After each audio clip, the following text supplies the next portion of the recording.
लेकिन इसमें एक सवाल ये है कि ब्रेन ड्रेन जो है वो वापस आएगा तो कह तो लेते हैं हम लोग, ठीक है, देशभक्ति है, देशभक्ति में हम लोग कह लेंगे, लेकिन आपके खुद कई सारे जानने वाले, आपके खुद कई सारे लोग होंगे जो वहाँ पे अमेरिका में होंगे। आपको लगता है कोई चाहे कि नहीं हम इंडिया आकर के यहाँ जॉब करें अमेरिका की नौकरी छोड़ करके? क्यों नहीं? अगर हमारे यहाँ अच्छी अपॉर्चुनिटीज डेवलप होंगी तो क्यों नहीं आएंगे।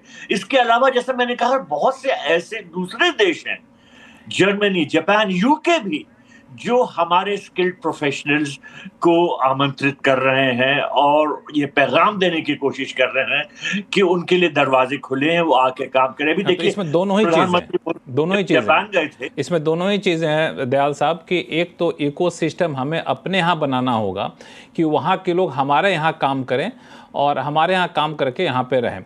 दूसरा मेरा सवाल अनुराग सिंह से आगे चलकर होगा, अभी मैं दो बाकी मेहमानों को जोड़ लूँगा, कि क्या ये इकोसिस्टम यूएस को नहीं बनाना चाहिए कि हमें वीज़ा फ़ी बढ़ा करके लोगों को रोकना पड़ रहा है, हम ऐसा इकोसिस्टम बना दें ताकि अमेरिका के लोगों को जो इंडियन या फिर दूसरे देश के लोग रिप्लेस कर रहे हैं वो रिप्लेस ना कर पाएँ, उनके लिए भी अपॉर्चुनिटी हो। ये एक सवाल उठेगा, लेकिन मैं एक बार सुनील सुब्रमण्यम साहब आपके पास आना चाहूँगा। इससे आप किस तरह से देख रहे हैं? एक दयाल साहब ने कहा कि ब्रेन ड्रेन जो है वापस इंडिया आएंगे, इसकी संभावना कितनी है, कितने हम लोग, हमारी इंडस्ट्री तैयार है इसके लिए? देखिए, बहुत अनुराग सिंह जी और दयाल जी ने कहा, मैं सहमत हूँ, मगर मेरा एक ओवरआर्चिंग पॉइंट है यहाँ पर कि आप सहमत है, अपने आप में बड़ी बात है, क्योंकि आपके व्यूज आमतौर पे बड़ा कॉन्ट्रा व्यू होते हैं लोगों से। यस, नहीं, मैं क्यों बता रहा हूँ ना, वो कि ये फिनेंशियल डिसीजन है, यानी उन ट्रम्प को अमेरिकन फिस्कल डेफिसिट को कम कराना, जो टैरिफ का एक मुद्दा था, उसके साथ जुड़ी हुई है, क्योंकि उस दिन उन्होंने वो गोल्डन वीसा की बात भी उठाई है। तो ये एक रेवेन्यू ड्रिवन मॉडल, और वहां पे मेरा मानना है कि एक बहुत बड़ा गूफ अप हुआ है ट्रम्प के टीम के अंदर। इसलिए आप जाके वो वीडियो देखिए जहां पे ये अनाउंस हुआ था, मिस्टर लुटनिक उनके साथ कह रहे कि ये साल पर साल लगेगा और रिन्यूअल्स पे भी लगेगा, और उन्हें लगाया $100 बिलियन, जिससे वो अपना एंटी इमिग्रेशन जो भी काम करना है उसको फाइनेंस करेंगे। फिर अगले दिन उनके क्या, वो जो कैथरीन जो है, उन्होंने कहा कि नहीं, वापस ले लिया, क्योंकि ये बहुत बड़ी एक मिस्टेक थी, क्योंकि $100,000 पर ईयर, तो it was idiotic if I may say so, right. मगर इसका मेन एक फाइनेंशियल डिसीजन था। अगर उनको डोमेस्टिक जॉब्स प्रोटेक्ट करना है तो 85,000 को 40,000 कीजिए ना, सीधे आधा कीजिए, या क्वार्टर 50,000 कीजिए। अगर उनको अमेरिका ही प्रमोट करना है तो ये बंद कर दिए रास्ते ना, क्यों उसको लगा के पैसा भी सोच रहे, और हर साल लगने की सोच थी। फिर जब अमेरिकन कंपनियों ने, और मैं अभी आंकड़े बताता हूं आपको, टोटल 85,000 है, 65,000 आउटसाइडर्स के लिए, 20,000 जो अमेरिका में पढ़ाई करते हैं उनके लिए, और 20,000। तो इस 85,000 में 73% था इंडियंस का शेयर, इंडिया का नहीं, इंडियंस का। सुन लीजिए, तो 62,500, उस 62,500 में मैंने बड़ी आंकड़े जोड़ा है कि 30,000 अमेरिकन एमएनसीज जो इंडियंस को हायर कर रहे हैं, अमेजॉन, डेलॉइट, मेटा, गूगल, इनका है। हमारी टॉप 5 इंडियन कंपनीज का 13,000 है, तो 30 + 13 43 आउट ऑफ 62, और बाकी के 22 किनके पास है? कुछ मेडिकल फार्मा स्पेस में है, और कुछ छोटी मोटी आईटी कंपनियों के पास है।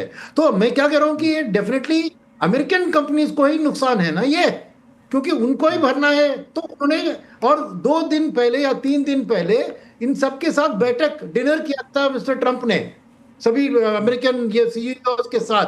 तो नेचुरली वहां से फीडबैक आया होगा कि क्या ये हर साल लगाने वाले करके, उन्होंने जब फीडबैक दिया तो एक दिन में उसको वापस ले लिया। तो मेरा मानना है कि ये टोटली एक बजट डेफिसिट को टैकल करने के लिए जो रास्ता ढूंढते हैं, और उसके सामने ये पॉलिटिकली सपोर्टिंग अमेरिकन एम्प्लॉयमेंट की मुद्दा बैठती है। ये खाली पीआर है, क्योंकि 80,000 नंबर कुछ क्या खास नंबर है क्या? ना हमारी 140 करोड़ की आबादी में उसका कुछ मायना है, ना 15 लाख लोग जो हमारी आईटी, 5 दिग्गज आईटी कंपनी की टोटल एम्प्लॉयमेंट 1.5 मिलियन है, 15 लाख, उसमें 13,000 जो उनका हिस्सा था इज लेस देन 1%।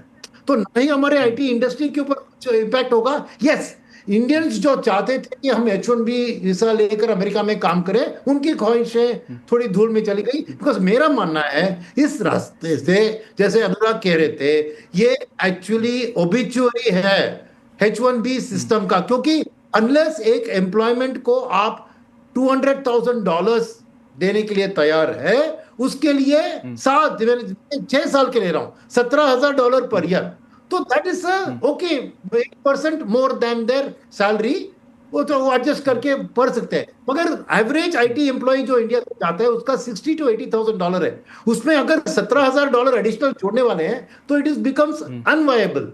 तो मेरा मानना है कि इंडियन आईटी कंपनी तो छोड़ देगी। ऑलरेडी मैंने डेटा देखा कि 20 to 50% of the total requirement of in America onshoring में ही ओनली H1B का 20 to 50% varies from company to company. तो ऑलरेडी इंडियन आईटी कंपनीज ने over a period of time local American को hire किया या नियर शोरिंग कनाडा में जाके काम करना शुरू कर दिया, तो उन्होंने इंसुलेट कर लिया है। तो ये आईटी के ऊपर जो एक नेगेटिव हवा है, ये मेरे लिए ओवर रिएक्शन है, वो बात अलग है। मगर I agree with Anurag ji कि ये इंडिया स्पेसिफिक नहीं है, ये उनका अपना फिस्कल डेफिसिट को एडजस्ट करने के लिए एक इनकम का रास्ता उन्हें ढूंढा, और गलती से ये हर साल वाली बात करके किसी ने कंप्यूटर में एक्सेल शीट में डाल दिया और लिखा कि $100 बिलियन।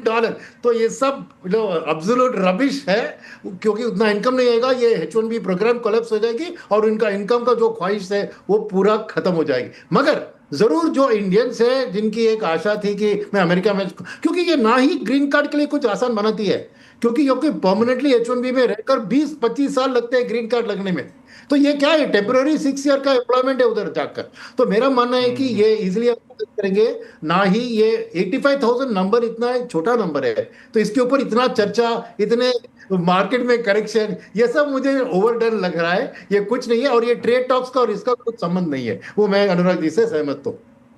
आरती, मैं आपके पास आऊँगा, लेकिन एक छोटा सवाल अनुराग जी आपसे, जो इन्होंने कहा सुनील जी ने कि ये दरअसल ये बहुत बड़ा कोई जो पैसा जुटाने वाली योजना, मतलब मैं तो सीधा सवाल पूछूं मोटी भाषा में, अमेरिका की हालत इतनी ख़राब हो गई क्या कि इमिग्रेशन पे पैसा लेकर के वीज़ा पे फ़ी बढ़ा करके अपना फंडिंग करेंगे, डेफिसिट कम करेंगे? नहीं लक्ष्मण जी, एक तो ये रिवर्सल नहीं है। देखिए, मैं हमेशा जब चर्चा करता हूं तो मैं थोड़ा सा एक सॉफ्ट इशारे में कह देता हूं, जो लटनिक साहब कहे और नवारो साहब कहे उनको ज्यादा आप सीरियसली मत, उनके कमेंट्स को आप जाने दीजिए। जो स्कॉट बेसेंट बोले वो ध्यान से सुनिए, क्योंकि अमेरिका में भी बहुत सारे लोग H1B ज्यादा समझते नहीं है। तो लटनिक साहब कह गए कि तो हर साल लगेगा, वो लैंग्वेज में था कि ऑन एवरी पिटिशन, और पिटिशन तो 3 साल में एक बार दाखिल होती है, तो कोई यू टर्न नहीं लिया उन्होंने। हाँ, एक चीज कही है उन्होंने, बट वो भी इम्प्लाइड था, क्योंकि उन्होंने एंट्री इनटू यूएस में कहा है कि जो रिन्यूअल होंगे उन पे नहीं लगेगा, क्योंकि रिन्यूअल तो यूएस के अंदर रह के ही आप कर सकते हैं। हालांकि रिन्यूअल के लिए कुछ और प्रोग्राम आएगा बाद में। ये रेवेन्यू कमाने का जरिया नहीं है। देखिए, इसमें आप ग्राउंड पे उन लोगों की जॉब्स देखिए लक्ष्मण जी, जिनके जॉब्स जा रहे हैं। माइक्रोसॉफ्ट 15,000 लोग, 10,000 लोगों को ले ऑफ करता है यूएस में, और 10,000 वीजा स्पॉन्सर करता है H1B। ये एडअप तो नहीं होता ना, वो सब बुलेटिन को पढ़िए आप, उसमें सब दिखा हुआ है।